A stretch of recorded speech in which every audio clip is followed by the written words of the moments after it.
Pessoal, tem um aspecto importante aí de política da economia que eu vim aqui comentar nesse vídeo. As perguntas são: como é que o governo vai se arrumar diante das limitações que tem de gastos, das limitações que tem de endividamento e das limitações que tem de arrecadação para ajudar a economia a tentar sair da situação que ela está, que é de uma semi-paralisia, digamos assim, está crescendo muito menos do que precisava. E a segunda questão está relacionada à primeira, mas tem também um aspecto político que eu queria abordar.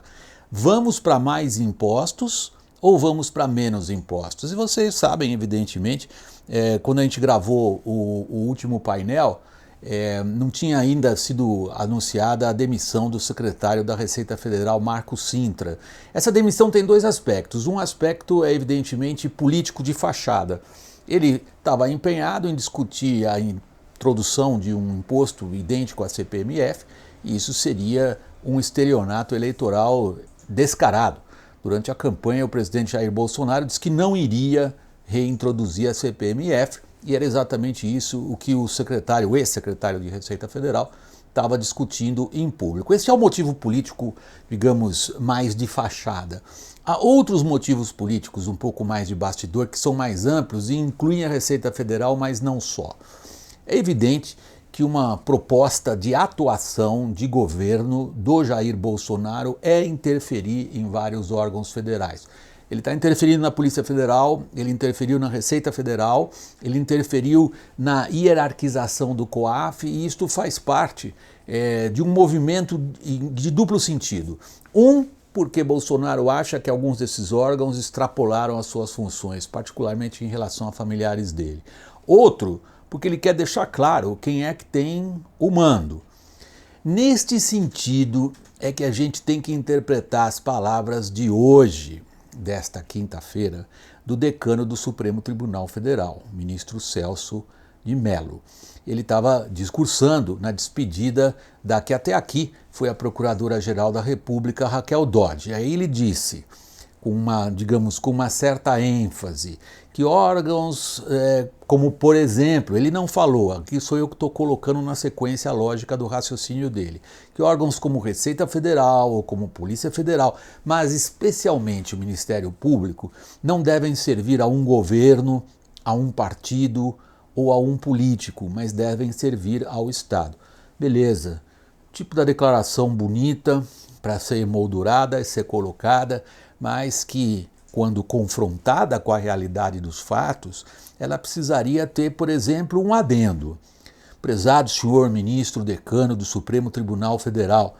Aí como é que fica, por exemplo, quando o próprio presidente do STF, Dias Toffoli, ele comanda um inquérito secreto que investiga alegadamente, quer dizer, investiga possíveis articulações contra os ministros, ou quando o próprio STF paralisa investigações, evidentemente a pedido. Essa difícil relação entre servir ao Estado ou servir aos interesses dos governantes de plantão, esta, pessoal, acompanha a história brasileira, é uma característica do nosso sistema político e não me parece que tenha mudado relevantemente.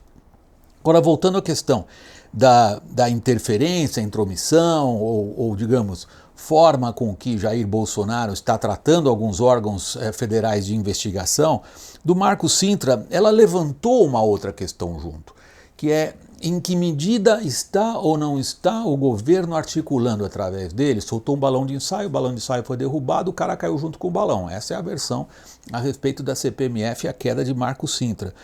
Agora, o que é que o governo está querendo em matéria tributária? Aí reina uma certa confusão. Quer dizer, como vocês sabem pelo noticiário, inclusive aqui pelo painel, há pelo menos 3 propostas na mesa para se discutir uma reforma tributária. Ela é mais avançada na Câmara dos Deputados, ela tem uma outra proposta correndo paralelamente no Senado e tem uma do governo. É nessa proposta do governo que estava a participação do ex-secretário da Receita Federal, Marco Cintra. Olha, o drama do governo não é fácil. Não foi criado por ele, mas é ele que vai ter que viver com esse drama. É um drama terrível.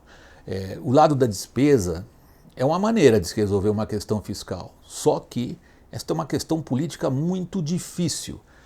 Por exemplo, baixar gastos públicos. baixar salários de servidores. Isso é uma questão política dificílima. Então, pelo lado do corte de despesa, o governo está, digamos, pelo menos não tem uma perspectiva rápida de melhorar por aí. Pelo lado da arrecadação, ou seja, os impostos trazem mais arrecadação e com isso aliviam a situação do governo, também é complicado, porque, como eu disse logo no começo desse comentário, com a economia andando pouco como ela está andando aqui, não há esperanças de que, não há esperanças de que a arrecadação melhore sensivelmente, ou pelo menos em prazo político curto. O prazo político curto é coisa de mês. Sobra o quê, gente? Sobra tacar imposto. Ou seja, a não ser que se dê o passo politicamente arriscado de romper as regras que até aqui limitaram, puseram um teto nos gastos públicos. Eu recomendo muito a vocês, os que tiverem tempo, se dedicarem, tanto a questão tributária quanto a questão do teto de gastos está muito bem abordado em minúcias nesse último painel, que tem justamente o título Vamos Furar o Teto de Gastos. E aí eu dou um exemplo para vocês, prático, imediato, que eu acho que ilustra o problema do governo. Olhem só, nesta quinta-feira tem uma grande notícia do ponto de vista da economia, realmente boa. O Senado aprovou um novo marco regulatório das telecomunicações. Na verdade, o que foi feito foi reformular leis e burocracias que tornavam muito difícil atrair investimentos e tornar mais lucrativas aquelas empresas que prestam serviços de telecomunicações no Brasil. Um exemplo disso, uma delas, que aliás está super endividada, gasta R$1 bilhão por ano porque, por lei, ela tem que manter orelhões. Gente, orelhão, isso é uma coisa lá de trás, né? E ela ganha, com os orelhões que ela gasta R$1 bilhão por ano para manter, ela ganha 20 milhões de reais. É óbvio que é preju atrás de preju. Por exemplo, isso acabou. Essas empresas brasileiras vão se tornar muito mais atraentes para o investimento estrangeiro, ou seja, vai entrar dinheiro e elas vão ser mais lucrativas. Porém, uma notícia boa como essa não tem repercussão imediata.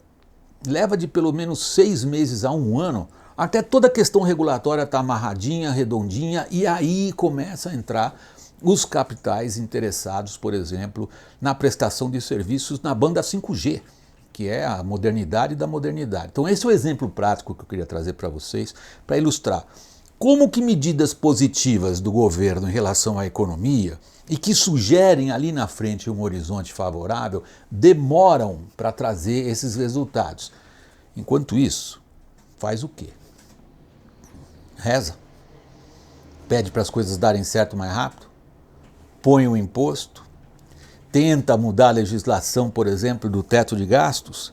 Este é o ponto de interrogação, e é um ponto de interrogação da política. Pessoal, muito obrigado, até o próximo vídeo.